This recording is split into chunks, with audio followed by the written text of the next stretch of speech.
नमस्कार, न्यूज 18 राजस्थान पर आपका स्वागत है और मैं हूं आपके साथ आरजू साई। कोरोना की दूसरी लहर ने अब अपना नया रूट चुन लिया है और इस नए रूट पर उसकी जो विनाश लीला नजर आ रही है उसने सबके होश उड़ा रखे हैं और किसी को कुछ समझ में नहीं आ रहा कि इस रूट पर सरपट दौड़ते कोरोना की रफ्तार पर ब्रेक लगाएं तो लगाएं कैसे। आज हम अपने इस खास बुलेटिन में कोरोना के इस नए रूट की बात करेंगे। तो शुरू करते हैं आज का ये खास शो।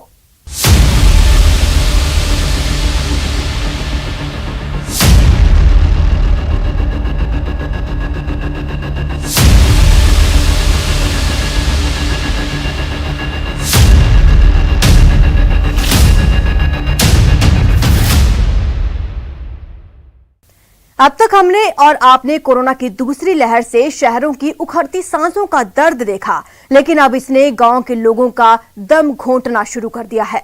शहर में तो लोगों के पास लैब से लेकर ऑक्सीजन और बेहतर सुविधाएं हैं, लेकिन गांव में ना तो ढंग के लैब्स हैं और ना ही बेहतर डॉक्टर्स। ऐसे में कोरोना वहां जो कोहराम मचा रहा है उसकी तस्वीरें रूह कंपा रही हैं।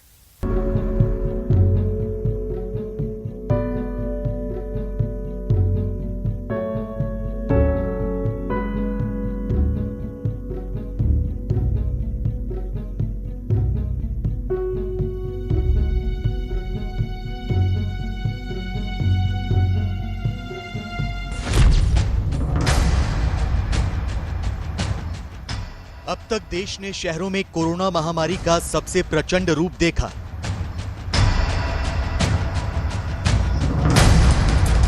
लेकिन क्या आप जानते हैं कि पिछले 15 दिनों से गांवों में क्या हालात हैं?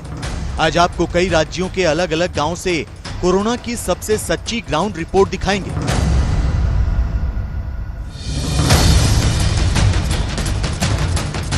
ये बेहद चिंता का विषय है कि अप्रैल के आखिरी हफ्ते से मई के दूसरे हफ्ते तक गांवों में कोरोना ने बहुत तेजी से पांव पसारे हैं। देश के गांवों में कितनी तेजी से कोरोना का कहर टूटा है इसे आंकड़ों में देखिए। महाराष्ट्र में 9 अप्रैल से 9 मई के बीच कोरोना के नए केस 24% बढ़ गए। वहीं उत्तर प्रदेश में इस दौरान कोरोना केस में 14% की बढ़ोतरी दर्ज की गई। मध्य प्रदेश के ग्रामीण इलाकों में 9 अप्रैल से 9 मई तक कोरोना केस 5% की दर से बढ़े हैं। इसके अलावा गुजरात में सैकड़ों गांव कोरोना से प्रभावित हैं। मेडिकल सुविधाओं के अभाव में लोग जमीन पर लेटकर इलाज करवाने के लिए मजबूर हैं। वहीं बिहार के गांव में कोरोना के मामलों में चिंताजनक रूप से 23% की बढ़ोतरी दर्ज की गई है। कोरोना की दूसरी वेव आएगी, इसके बारे में इसी मंच से बार बार शब्दों में, अलग शब्दों में जागृत किया गया था। 20% सीरो पॉजिटिविटी है, 80% लोग वल्नरेबल हैं, वायरस कहीं गया नहीं है, दूसरे देशों में भी वायरस उभर के वापस आता है। ये चेतावनी, ये थॉट हमेशा रही है। माननीय प्रधानमंत्री जी ने 17 मार्च को इमर्जिंग सेकेंड वेव के बारे में देश को बिना पैनिक क्रिएट करते हुए कन्वे किया कि हमें इससे लड़ना है। शहरों में कोरोना की दूसरी लहर ने आंसुओं का सैलाब ला दिया था, लेकिन अब गांवों में भी कोरोना का दर्द आंखों से दरिया बनकर बह रहा है।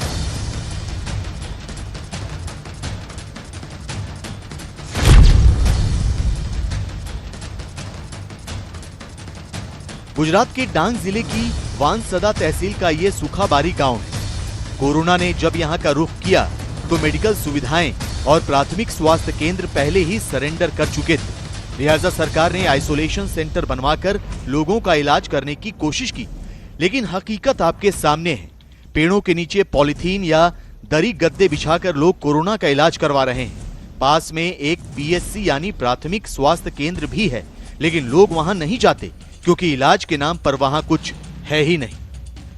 તમારે સરકાર શ્રી ને એટલું કહેવું છે કે દરેક ગામમાં જે શોભાના ગાંઠિયા પીએચસી સીએચસી બનાવેલા છે ત્યાં અંદર એમબીબીએસ ડોક્ટર આપો, ટ્રીટમેન્ટ આપો, જેથી કરીને આ ગરીબ લોકોને ગામની અંદર સેવા મળી રહે, ટ્રીટમેન્ટ મળી રહે અને લોકો સ્વસ્થ થાય। शहरों के मुकाबले गांवों में स्वास्थ्य सेवाएं हैं ही नहीं, इसीलिए कोरोना वायरस बढ़ने के बाद गांवों की बदहाली तय थी।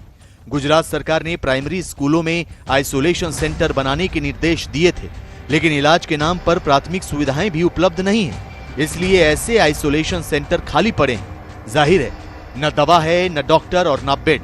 फिर लोग यहाँ क्यों आएंगे? सरकारी आंकड़ों के मुताबिक गुजरात में 18,000 गांवों में 15,275 सेंटर बनाए गए हैं। 15,275 कोविड सेंटर में सिर्फ 5,404 लोग ही भर्ती हैं, बाकी खाली पड़े हैं। गांवों में 47,826 एक्टिव केस हैं। गांवों के 33,104 मरीज होम आइसोलेशन में। गांव में बने कोविड सेंटर में दवाएं नहीं है। टेस्टिंग किट की कमी है तो टेस्ट कम हो रहे हैं। RT-PCR टेस्ट के नतीजे 4 से 5 दिन में आ रहे हैं। हालांकि गुजरात सरकार का दावा है कि गांव में बनाए गए कोविड सेंटर में पर्याप्त सुविधाएं पहुंचाई जा रही हैं। ये तमाम सेंटरों ऑक्सीजन प्लांट साथे त्यानी स्थानिक व्यवस्था 30 बेडથી માંડીને 50 બેડ સુધીની થઈ શકે એવી વ્યવસ્થા એનું સર્વે થઈ રહ્યું છે। કેટલી બેડની વ્યવસ્થા થશે અને કેટલા ટનના પ્લાન્ટની ઓક્સિજનની જરૂરિયાત ઊભી થશે એ સર્વેની કામગીરી ચાલુ છે અને એ પ્રમાણે કામ કરવામાં આવશે।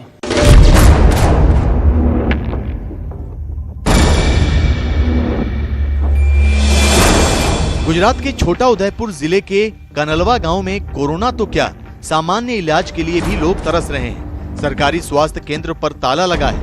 5,000 की आबादी वाले इस गांव के लोगों का दावा है कि कोरोना ज्यादातर घरों में दस्तक दे चुका है, लेकिन डॉक्टर एक हफ्ते में एक बार आते हैं, वो भी सिर्फ 2 घंटे के लिए। डॉक्टरो जो आज लीधा होत तो आज हमारी पब्लिक मरी ना होत। અને આ ડોક્ટર આજે અહીંયા ડોક્ટર નથી, પણ તેમ છતાં સ્ટાફ નર્સ પણ 24 કલાક અમને આ કનલવા ગામની અંદર જોઈએ, જેથી અમારે આજુબાજુમાં 10 ગામડા આવરાયેલા છે, એ ગામના માણસો અહીંયા લાભ લઈ શકે।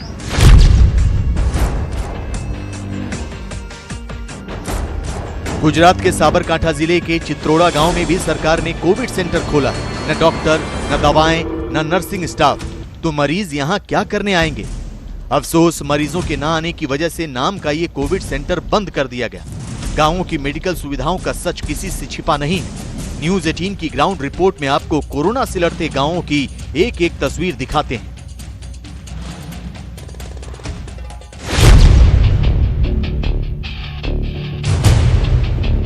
दिल्ली के पास ग्रेटर नोएडा वेस्ट के कई गांवों में लोगों ने कोरोना से 15 दिनों में 20 से 25 लोगों की मौत का दावा किया है। ये ग्रेटर नोएडा वेस्ट का जलालपुर गांव है, जिसकी आबादी करीब 5,000 है। यहाँ कोरोना का कहर बहुत ज्यादा है। गांव के ज्यादातर घरों में लोग बीमार हैं। अधिकतर लोगों में कोरोना के लक्षण हैं। गांव के लोगों का दावा है कि इलाके के नोडल ऑफिसर और CEO को भी चिट्ठी लिखी गई है, लेकिन मेडिकल सुविधाओं को लेकर अब तक कोई जवाब नहीं मिला। न्यूज़ 18 इंडिया आपको उन गांवों तक लेकर आया है जिन गांवों में स्थिति अब बदतर होती जा रही है। इस वक्त ग्रेटर नोएडा वेस्ट में हम लोग मौजूद हैं। यहाँ पर 2 से 3 गांव आसपास हैं और हर गांव की आबादी अच्छी खासी है। 4 से 5,000 लोग एक गांव में रहते हैं। लेकिन इस गांव के लोगों से जब बातचीत हुई तो पता चला कि रोजाना कई लोगों की यहाँ पर मौतें हो रही हैं। पिछले 15 दिन के अगर आंकड़ों की बात करें तो आसपास के हर गांव में 20 से 25 लोगों की मौत हो रही है। बता रहे थे कि आपके गांव में तो पिछले 15 दिन में 20 से 25 लोगों की मौत हुई है, जिसमें यंग लोग ज्यादा थे। आपने बताया कि 2 भाइयों की एक ही घर में मौत हो गई है। जी जी, ये ग्रेटर नोएडा वेस्ट के जितने भी गांव हैं सब में 20-25 का एवरेज 10 दिन का है। और ये सबकी सब जो मौतें हुई हैं, जाने गई हैं, ये इलाज ना मिलने की वजह से, हॉस्पिटल में एडमिशन ना मिलने की वजह से, या हॉस्पिटल जो प्राइवेट हॉस्पिटल है 4-4, 5-5 लाख वसूल रहे हैं, उसमें जो समर्थ नहीं है गरीब लोग, उनकी वजह से मौतें हो रही हैं। और इस पे ना तो कोई स्वास्थ्य विभाग का गांव में कोई कर्मचारी आए हैं। इनकी संक्रमित जो लोग हैं गांव में, अब भी हजारों लोग अपने घरों में संक्रमित हैं। आप ये बताइए कि स्थिति क्या है? आप तो मेडिकल फील्ड से जुड़े हुए हैं, क्या सब में कोविड के ही सिम्टम्स नजर आ रहे हैं? सब में ही कोविड के सिस्टम आ रहे हैं। जो उनका एंटीजन कराते हैं, एंटीजन तो नेगेटिव आता है। RT-PCR कराते हैं, RT-PCR की रिपोर्ट 3 दिन में दे रहे हैं और उसमें बाद में चलता है पॉजिटिव आता है। फिर उसके बाद में उससे पहले हम CT करा देते हैं, HRCT कराते हैं। HRCT में जो लोग बागों की आ रही है, किसी का 25-70 आ रहा है, किसी का 20-25 आ रहा है, 25-20 भी चल रहा है, बराबर भी चल रहा है। कुछ लोगों को ऐसी कंडीशन चल रही है अभी भी, कुछ पैसा से मजबूर हैं लोग बाग जो घर पे ही ट्रीटमेंट कराते हैं, वो मेरे पास कॉल करते हैं। मैं अपना फोन ऑन रखता हूँ 24 घंटा, क्योंकि मुझे पता नहीं कब किसका फोन आ जाए।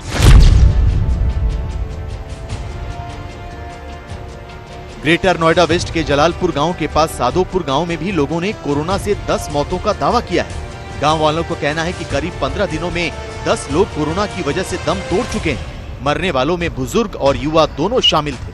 गांव के हालात लगातार बिगड़ रहे हैं। लोगों का आरोप है कि स्थानीय अधिकारियों को रोज फोन किया जाता है, लेकिन कोई जवाब नहीं मिलता। स्कूल और कम्युनिटी हॉल बंद पड़े हैं। गांव के लोगों की अपील है कि इन्हें कोविड सेंटर में तब्दील करके लोगों को इलाज दिया जाए। ग्रेटर नोएडा के अलग अलग गांव में हम लोग जा रहे हैं। इस वक्त जिस गांव में हम पहुंचे हैं उसे सादोपुर गांव कहते हैं और इस गांव में भी लगभग वही स्थिति है जो अब तक हमने दूसरे गांव में देखी। यहां पर भी पिछले 10-15 दिनों की बात की जाए तो 8-10 लोगों की मौत हो चुकी है और हर घर में एक न एक व्यक्ति कोरोना के लक्षण के साथ बीमार पड़ा हुआ है। स्थिति ऐसी है कि लगातार मौतें हो रही हैं और इस वजह से गांव के लोग बहुत डरे हुए हैं। हाँ जी, गांव के लोग बहुत डरे हुए हैं। माने सरकार तो कह रही है कि भाई जो है हम सारी सुविधाएं दे रहे हैं, लेकिन अधिकारी को यहाँ आता नहीं है। अभी जो है मेरे गांव में 8 मौत हो चुकी हैं। उस सब में कोरोना के लक्षण थे अधिकतर। कोरोना के लक्षण थे। हाँ, गांव में अभी भी जो अगर आज भी टेस्ट कराएं तो गांव में अभी भी 25-30 लोग अभी भी कोरोना से पॉजिटिव मिलेंगे। हाँ जी। तो क्या कोई सैनिटाइज करने के लिए आता है, छिड़काव के लिए आता है? क्या कुछ दवाइयां यहाँ पर बांटी जा रही हैं? कुछ व्यवस्था है लगता है? नहीं, कोई सैनिटाइज करने नहीं आया, ना दवाई बांटना आया कोई भी।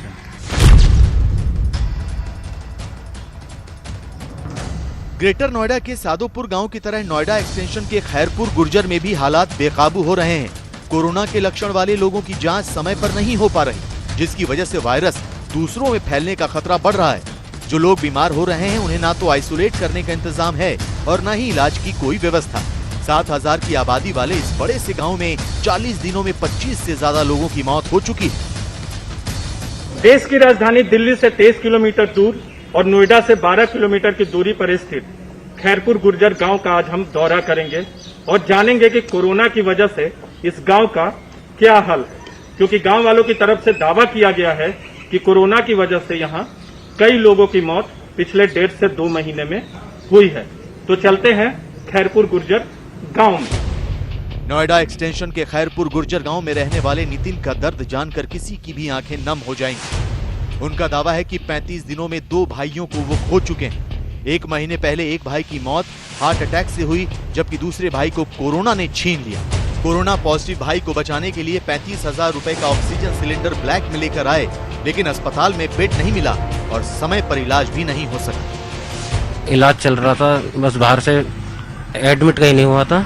दवाई लेकर आते थे, कह रहे थे बेड खाली नहीं है। बस दवाई घर पे चल रही थी, ऑक्सीजन भी घर पे लगी हुई थी, बाकी एडमिट कहीं नहीं था। और 6-7 दिन में ही हो गया डेथ। जी हाँ। नितिन की तरह खैरपुर गुर्जर गांव के राहुल शर्मा के परिवार को भी कोरोना ने तबाह कर दिया। राहुल के सिर से मां का साया उठ गया। कोरोना के तमाम लक्षण के बीच अनीता शर्मा अस्पतालों में दर दर भटकती रहीं। इलाज के अभाव में उनकी जान चली गई। मैंने उनका 7 तारीख में टेस्ट कराया, खून टेस्ट, तो उसमें टाइफाइड आया था निकल के। तो उसका इलाज गांव से ही चलवाया। तो अगले 8 तारीख में उनको सांस की प्रॉब्लम होने लगी। मैं उन्हें वहाँ पे ले गया इंदिरापुरम, तो उन्होंने ऑक्सीजन दी। ऑक्सीजन लेवल 96 पहुँच गया, कोई दिक्कत नहीं थी उनको। उनकी 10 तारीख में सुबह 5 बजे तबीयत बिगड़ी थी, तो उन्होंने मैं सीधा हॉस्पिटल लेके गया। तो उन्होंने कह दिया कि हमारे पास ना ऑक्सीजन है ना हमारे पास वेंटिलेटर है। तो उन्होंने बोल दिया कि या तो शारदा लेके जाओ या काशीराम लेके जाओ। दोनों ने मना कर दिया वहाँ पे, किसी ने कि हमारे पास बेड खाली नहीं है। कैलाश में गए, कैलाश में बेड खाली नहीं था। हाँ, 40-40 हज़ार रुपये मांगते हैं एक दिन के, जिस हॉस्पिटल में ना ऑक्सीजन है ना वेंटिलेटर है। कि आईसीयू में रखेंगे कि हमारे पास कोई कहता है 1 घंटे की है, हमारे पास 2 घंटे की ऑक्सीजन दे सकते हैं बस हम, तो वो 40-40 हज़ार रुपये मांगते हैं। तो उन्होंने बोल दिया कि वेंटिलेटर की ज़रूरत है, तो वेंटिलेटर कहीं पे मिला नहीं, तो उन्होंने 8:30 बजे दम तोड़ दिया। खैरपुर गुर्जर के हर तीसरे घर में कोरोना से संबंधित कोई न कोई दर्द है। न्यूज़ 18 इंडिया की ग्राउंड रिपोर्ट की खबर जब ग्रेटर नोएडा प्रशासन को मिली तो वो हरकत में आया। प्रशासन की एक टीम गांव में सैनिटाइजेशन मशीन लेकर पहुंची। ग्रेटर नोएडा के सीईओ नरेश भूषण खुद गांव पहुंच गए। ग्रेटर नोएडा प्राधिकरण के चेयरमैन नरेंद्र भूषण जी इस वक्त हमारे साथ हैं। न्यूज़ 18 इंडिया पे खबर भी चली, उसके बाद जो है यहाँ इंस्पेक्शन करने भी आए हैं, क्योंकि बहुत सारे ऐसे लोग हैं जो कोरोना लक्षण के बाद जिनकी मौत हुई है गांव वाले के। यहाँ पर पीएचसी बिशरक में रोजाना टेस्टिंग 10 से 5 होती है और उसके अलावा गांव-गांव में भी कभी-कभी एंटीजन टेस्ट किए जाते हैं। कई लोगों की टेस्टिंग हुई। जैसे मैं अभी एक घर में गया, एक बच्चे की हार्ट अटैक से मृत्यु हुई, पर दूसरे बच्चे के लक्षण निश्चित तौर पर कोरोना वाले थे। टेस्टिंग भी हुई, उसकी पॉजिटिव रिपोर्ट भी आई थी, परंतु क्योंकि जैसा हुआ इसमें देखा गया कि यूथ को काफी अधिक अफेक्ट करा जाता है, तो उसको शायद बचाया नहीं जा सका। दिल्ली से सटे गांव में भी कोरोना को लेकर किसी तरह का सर्वे नहीं हुआ ताकि वायरस की रोकथाम और लोगों को बचाने के लिए जरूरी इंतजाम किए जा सके। इस गांव में अभी तक सर्वे नहीं हुआ, गांव वालों ने बताया कि जो कोरोना इसमें हुआ है। डॉक्टर सचिंदर मिश्रा जी साहब, ये सर्वे हुआ है, सर्वे हुई है और टेस्टिंग भी हुई है। कल पहली बार टेस्टिंग हुई है। उससे पहले कोई टेस्टिंग 9 टीवी की वजह से उन्होंने जो दिखाया उसकी बाद टेस्टिंग हुई है। देखिए आप बता रहे हैं कि पहले सर्वे नहीं हुआ, सर्वे भी हुआ है और टेस्टिंग कल हुई है, जिसमें कि 115 लोगों की टेस्टिंग हुई है और उसमें 5 लोग पॉजिटिव आए हैं। और यहाँ राहुल जी यहाँ क्या हुआ था? इस घर में हुई है, इसमें भी ये कैलाश वाले यही हैं? नहीं दूसरे हैं, बीमार थे, इलाज भी नहीं मिल पाया इन्हें। लक्षण था इनका, हाँ प्रॉब्लम थी इनका, वो काफी सांस लेने में दिक्कत थी इन्हें और ऑक्सीजन लेवल कम हो गया था इनका। आपके यहाँ कोरोना पॉजिटिव की डेथ हुई थी आपके भाई की, तो आप लोग के टेस्टिंग के लिए भी कहा है? टेस्टिंग के लिए कुछ नहीं कहा, उन्होंने कहा आप कहाँ लेके गए उन्हें। हमें जहाँ अच्छा लगा हम सारे में लेके घूमे, कहीं बेड मिला, कहीं ऑक्सीजन नहीं थी। तो आपको क्या उम्मीद थी? आपको प्रशासन से क्या उम्मीद है ऐसे मौके पे? क्या कुछ भी नहीं, जब पहले ही कुछ नहीं करा तब क्या करेंगे हमारे लिए? हाँ। जो बात है जी, कोई उम्मीद नहीं प्रशासन? कुछ नहीं सर, जब हम पहले लेके घूमते रहे, सरकारी में बेड नहीं था, ऑक्सीजन नहीं थी, जो 1500 रुपये सिलेंडर था उन्हें 35,000 में खरीदा खुद, गरीब आदमी में, और कैसे करें? प्रशासन के मुताबिक गांव में एक दिन पहले ही एंटीजन टेस्ट जरूर हुआ था, लेकिन 100 लोगों के टेस्ट में 5 कोरोना पॉजिटिव पाए गए थे। 7,000 की आबादी वाले गांव में सिर्फ 100 लोगों का टेस्ट। ये मेडिकल इंतजामों का सच बताने के लिए काफी है, क्योंकि गांव वालों के मुताबिक जब ज्यादातर लोगों को कोरोना के लक्षण हैं, तो इलाज के बजाय सिर्फ एंटीजन टेस्ट की औपचारिकता करके क्या लोगों की जिंदगी खतरे में नहीं डाली जा रही? यहाँ रुकते हैं एक छोटे से ब्रेक के लिए, जल्द हाजिर होंगे। तो देखा आपने गांव का हाल किस कदर बेहाल हो रहा है, और कोरोना की रफ्तार पर अगर जल्द ब्रेक नहीं लगा तो फिर गांव के गांव इस महामारी का दंश झेलने को मजबूर हो जाएंगे। वैसे आपको एक और बात बता दें, जो लोग कोरोना संक्रमण से उबर गए हैं, मतलब ठीक हो गए हैं, उनके लिए भी खतरा अभी टला नहीं है, क्योंकि शरीर पर पोस्ट कोविड का जो असर हो रहा है वो भी कम जानलेवा नहीं है।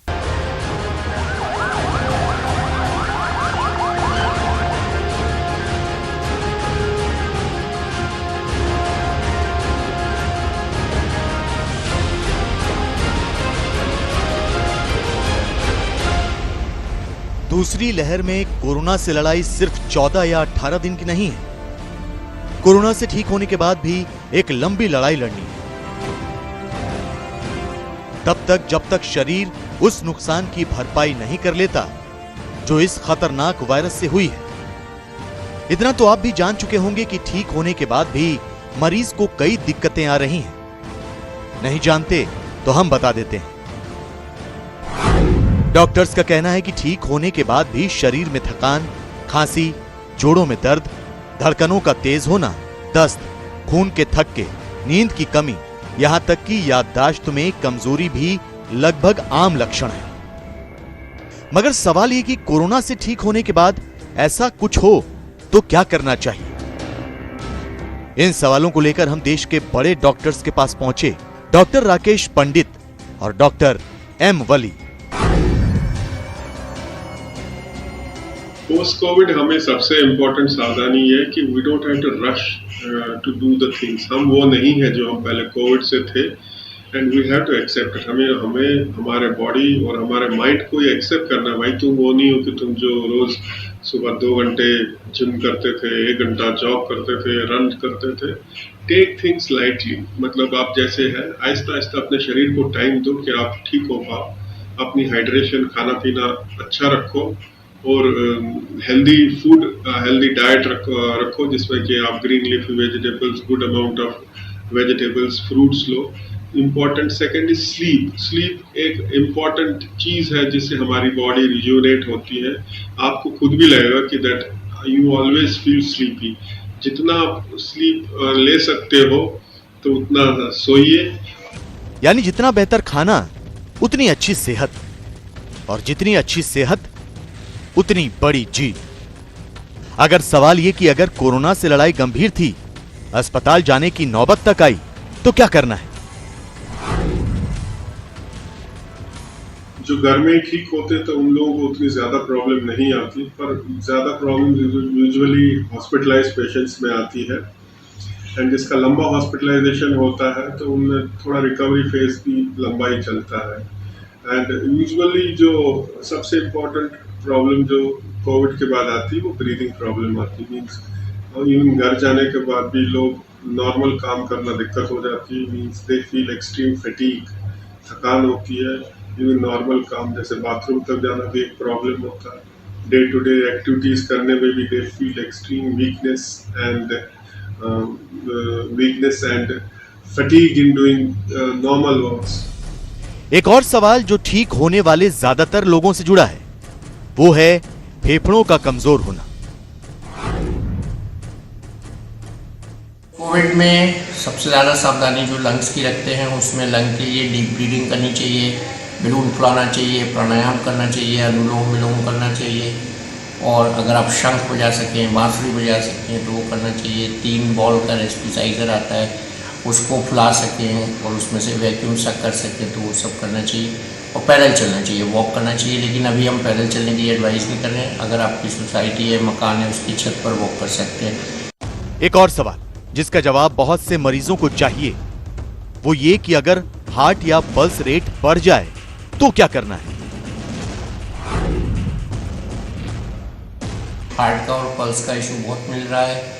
ज़्यादातर लोगों की हार्ट बीट बढ़ जाती है। जैसे ही हार्ट बीट बढ़े अपना ECG कराना चाहिए, हार्ट के डॉक्टर को दिखाना चाहिए, और ब्लड थिनर्स के लिए वो रिकमेंड करेंगे। और जिस दौरान में आपको कोविड हो उस समय आपको एस्प्रिन का इस्तेमाल करना चाहिए, क्योंकि कोविड में दोनों तरह की चीज़ें हो रही हैं, ब्लीडिंग भी हो रही है और क्लॉटिंग भी हो रही है।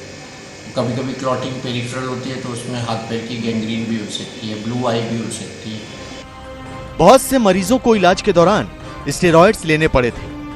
अगर ऐसा है तो डॉक्टर साहब की बात जरूर सुनी। अगर आप हाई डोज ऑफ स्टेरॉइड्स पे चल रहे थे तो एक CRP एक है कि जिससे आप ये रेगुलेट कर सकते हैं कि डॉक्टर आपकी डोज दवाई की कम कर रहा है। इवन अगर आपको बुखार चल ही रहा है तो CRP एक इंडिकेटर है कि आपकी बॉडी में इन्फ्लेमेशन कितना कम हो रहा है। और ये जो खून कितना पतला और ज्यादा, आजकल की जो दवाइयाँ यूज कर रहे हैं, नोएक्स बोलते हो, न्यूअर एंटीकोगुलेंट्स है, उनमें यूजुअली PT-INR की जरूरत नहीं पड़ती है। पर तब भी अगर आप कौन सा ग्रुप दवाइयों का चल रहा है तो उसमें आप अपने डॉक्टर से राय लेके अगर टेस्ट करना कि कहीं खून ज्यादा पतला ना हुआ हो तो वो टेस्ट आप डॉक्टर की सलाह मशवरा के साथ में कर सकते हैं। यानी कोविड के खिलाफ इस लड़ाई के 2 चरण हैं, पहला इलाज के दौरान और दूसरा इलाज के बाद, और हमें दोनों लड़ाई जीतनी है। फिलहाल इतना ही। आप बने रहे हमारे साथ और देखते रहिए News 18 राजस्थान।